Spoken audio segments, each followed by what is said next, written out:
Blackthorn Manor की छाया मुक्ति में एक यात्रा दूरदराज के ग्रामीण इलाकों की गहराई में ऊंचे पेड़ों के बीच स्थित एक पुरानी जीर्णशीर्ण हवेली थी जिसे ब्लैकथॉर्न मनोर के नाम से जाना जाता था। किंवदंती थी कि हवेली शापित थी, अपने पूर्व निवासियों की पीड़ित आत्माओं से प्रेतवाधित थी। दशकों से आसपास के शहर में अजीबोगरीब घटनाओं और परेशान करने वाले भूतों की कहानियां फैल गई थी।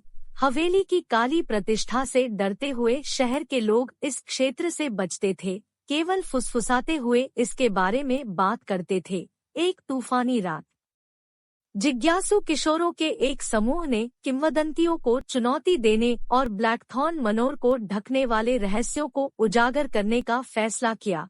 एडम, सारा, मार्क और लिली बचपन से दोस्त, अज्ञात की ओर आकर्षित थे और एक ऐसे साहसिक कार्य के लिए तरस रहे थे जो उनकी बहादुरी का परीक्षण करेगा। हाथ में फ्लैशलाइट और दिल में घबराहट के साथ चारों दोस्त हवेली के आसपास के बढ़े हुए मैदान में चले गए। आकाश से भारी बारिश की बूंदों के गिरने से दूर से गड़गड़ाहट हो रही थी, जिससे उनके पैरों के नीचे काई से ढके रास्ते में पानी भर गया। जैसे ही वे सामने के फटते दरवाजे के पास पहुंचे, एक ठंडी हवा पेड़ों के बीच से फुसफुसा रही थी, जिससे उनकी रीढ़ कांप रही थी। दरवाजा एक भयावह चीर के साथ खुला, जो उन्हें ब्लैकथॉर्न मनोर की छायादार गहराई में आमंत्रित करता है। हवेली का अंदरूनी हिस्सा सड़े हुए कमरों और धूल भरे दालानों की भूल भुलैया था। हवा नमी और क्षय की सुगंध से भरी हुई थी, जो अपने चरम में रखी सुंदरता के बिल्कुल विपरीत थी। कदम दर कदम दोस्तों ने सावधानीपूर्वक हवेली के विशाल कमरों की खोज की। उन्होंने दीवारों पर पंक्तिबद्ध भूल गए चित्रों की खोज की। उनके एक समय के जीवंत विषय अब फीके और भयानक हो गए। माहौल तेजी से दमनकारी होता गया, जैसे कि अनदेखी आंखें उनकी हर हरकत का पीछा कर रही हों। हवेली के बीच में वे तहखाने की गहराई में जाने वाली एक छिपी हुई सीढ़ी पर गिर गए। उनकी बढ़ती चिंता को नजरअंदाज करते हुए वे अंधेरे में उतर गए। उनकी फ्लैशलाइट दीवारों पर भयानक छाया डाल रही थी। जैसे ही वे तहखाने में पहुंचे, उन्हें एक डरावनी खामोशी ने घेर लिया।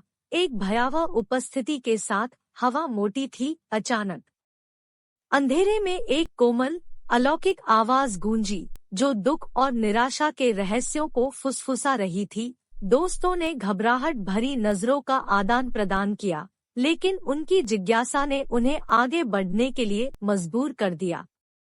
जैसे जैसे उन्होंने आगे की खोज की, उन्होंने एक भूल गई पत्रिका की खोज की, जिसके पृष्ठ पीले और नाजुक थे।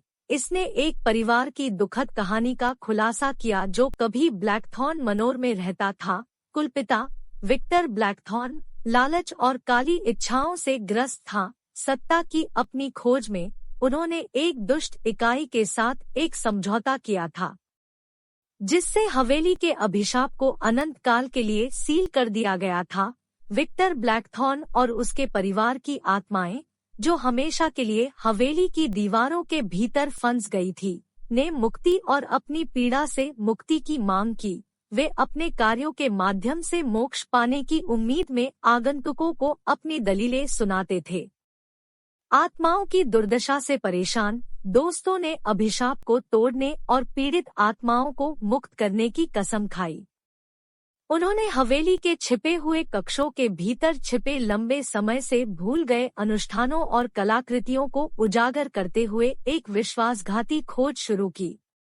जैसे ही उन्होंने ब्लैकथॉर्न मनोर के केंद्र में अंतिम अनुष्ठान किया, एक अंधी रोशनी ने उन्हें घेर लिया, जिससे उस अंधेरे को दूर कर दिया गया जिसने हवेली को त्रस्त कर दिया था। विक्टर ब्लैकथॉर्न और उनके परिवार की आत्माएं उनके सामने प्रकट हुई। उनके अलौकिक रूप अंततः शांति से रहे।